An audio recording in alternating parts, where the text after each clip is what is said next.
TG Plus Sport edizione di Treviso, buonasera. Apriamo il nostro notiziario sportivo parlando di rugby. Il Benetton torna a giocare dopo la sosta di novembre dedicata agli impegni internazionali delle Autumn Nations Series. Domani sera, sabato 30 novembre, alle ore 20:35, i Leoni scenderanno sul campo degli scozzesi dell'Edinburgh Rugby. La partita fa parte del Round 7 dello United Rugby Championship 2024-2025. In classifica i biancoverdi hanno 13 punti, frutto di 2 successi, un pareggio e 3 sconfitte maturate nelle prime 6 uscite. Prima della lunga pausa i Leoni avevano perso di misura contro i Tori tra le mura amiche. Di fronte ci sarà, come detto, Edimburgo, che ha gli stessi punti nella classifica, 13 come abbiamo detto, dei biancoverdi. La formazione della capitale scozzese ha vinto 2 gare e perse 4, conquistando 5 punti di bonus. Si tratta di un incontro che vale doppio, perché entrambe le squadre fanno parte dello scudo italo-scozzese.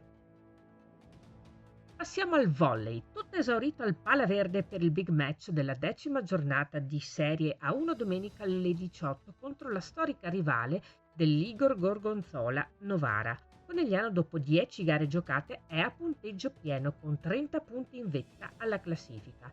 Nell'ultimo turno ha vinto 3-0 sul campo della Numia Milano. Novara invece al quarto posto con 20 punti, 7 gare vinte e 2 perse.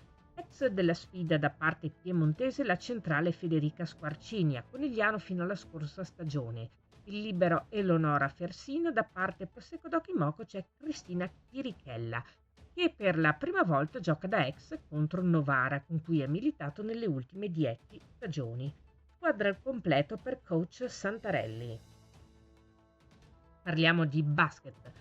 La Nutribullet Treviso Basket comunica di aver messo sotto contratto fino al termine della stagione il centro Francesco Pellegrino. Classe 1991, dal 6 di novembre Pellegrino è aggregato con la squadra. 213 cm per 119 kg, Pellegrino è un lungo di esperienza con alle spalle tante stagioni tra Serie A e A2.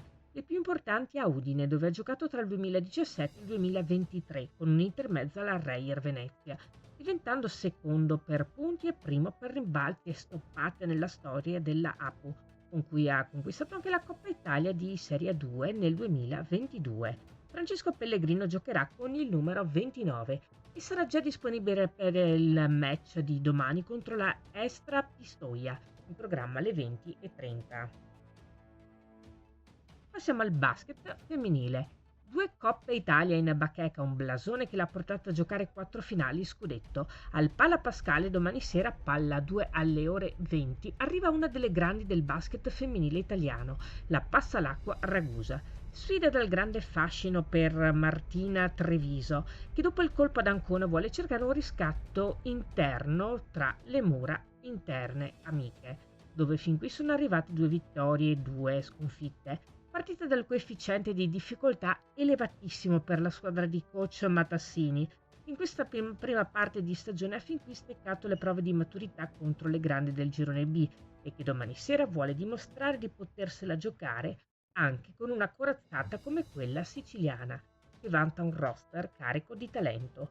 Questa era la nostra ultima notizia. Grazie per essere stati con noi. Arrivederci.